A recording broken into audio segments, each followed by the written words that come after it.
Всем привет, с вами Артем. Сегодня мы сравним производительность достаточно популярных процессоров на Alga 2011-3 и 2011, а именно Xeon E5-2620V3 и Xeon E5-2689. Сравнение проведем, как всегда, в играх и бенчмарках. Чтобы не затягивать вступление, по характеристикам скажу только то, что E5-2620V3 работает с локом Turbo Boost на 3,2 ГГц.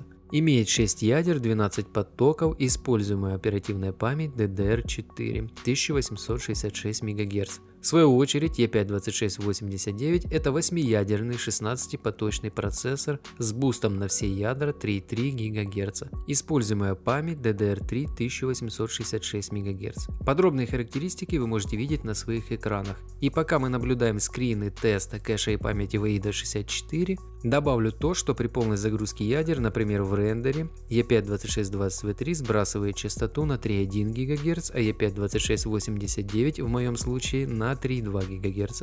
Делают они это для того, чтобы вписаться в теплопакет 85 на 115 Вт.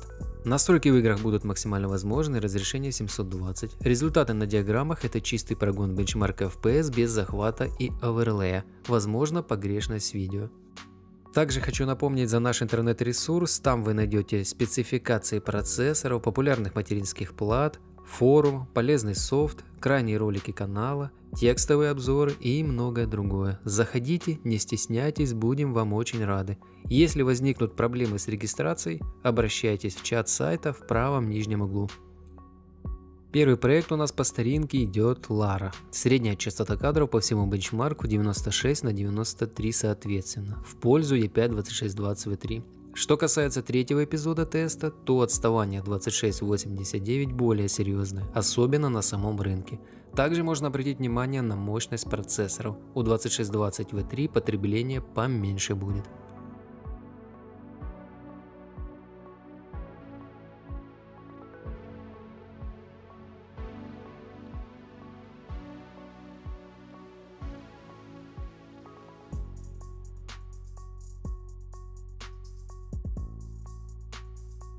GTA 5. Средняя частота кадров 69 на 62, настройки максимальные, сглаживание MSAA двухкратное, дополнительные настройки включены.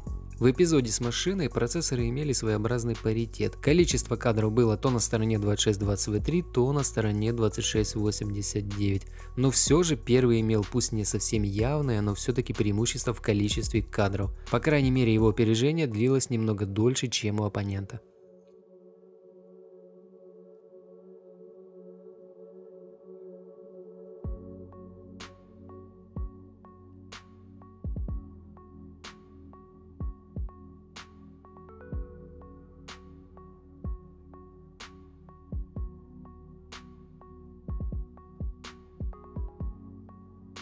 Hitman 2. Средняя частота кадров 81 на 79. 2689 в очередной раз уступает 2620V3. Пусть и на всем отрезке теста это всего 3 кадра, а на отрезке видео мы можем наблюдать разницу до 10 кадров. Данный участок очень серьезно бьет по процессорам. Также можно заметить аномальное потребление видеопамяти на платформе 2011.3. Ранее мы уже подмечали тут данную ситуацию на процессорах третьей версии.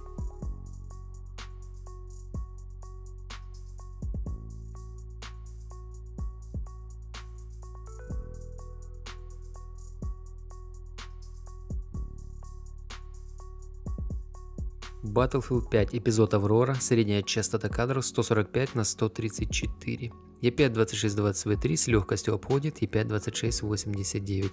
По первому хотелось бы отметить то, что видеокарту он достаточно серьезно местами подпирает, и можно предположить, что разница могла быть более серьезной.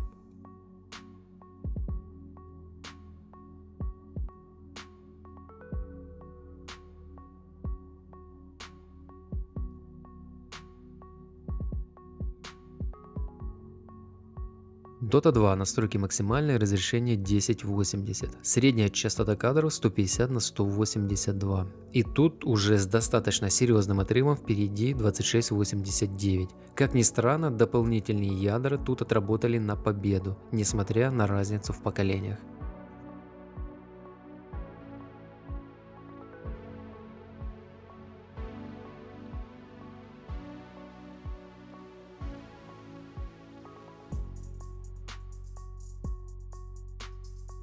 Watch Dogs 2, средняя частота кадров 71/74. Это уже второй момент в пользу процессора E5-2689. Тут, конечно, процессорам пришлось несладко. Потребляемая мощность того же 2689 практически в 2 раза превышала 2620 V3.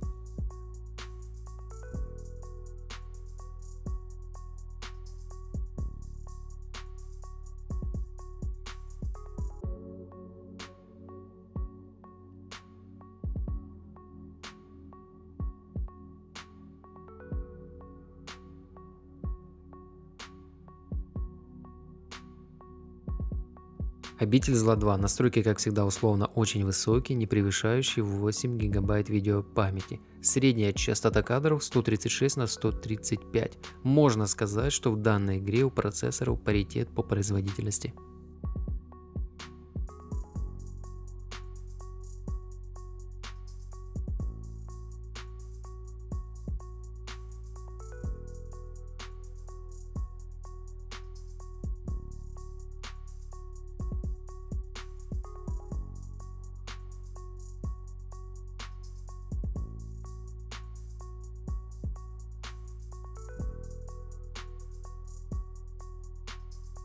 И последний на сегодня проект — это Stalker Zoo Припяти Benchmark, результаты которого мы посмотрим немного позже.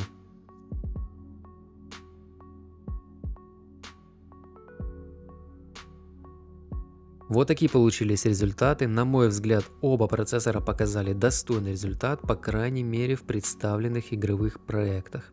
У каждого есть свои достоинства и недостатки. Напишите в комментариях, какие, на ваш взгляд, самые явные преимущества и недостатки данных процессоров. Очень интересно ваше мнение.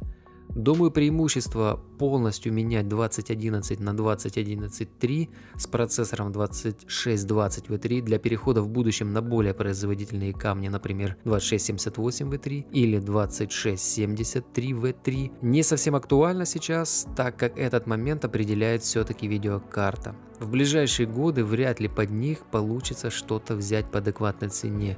В случае с рендером, то 78 и 73 желательно брать сразу без транзитного варианта 2620 V3. Если есть желание получить больше производительности, например, сидя на 2640, то можно смело перебываться на 2689. Но опять же, не на видеокартах уровня GTX 1050 Ti, иначе производительность просто в трубу. Минимум на картах уровня RX 570. На этом у меня все. Поддержите, пожалуйста, пальцем вверх, подпиской. С вами был Артем. Всем добра!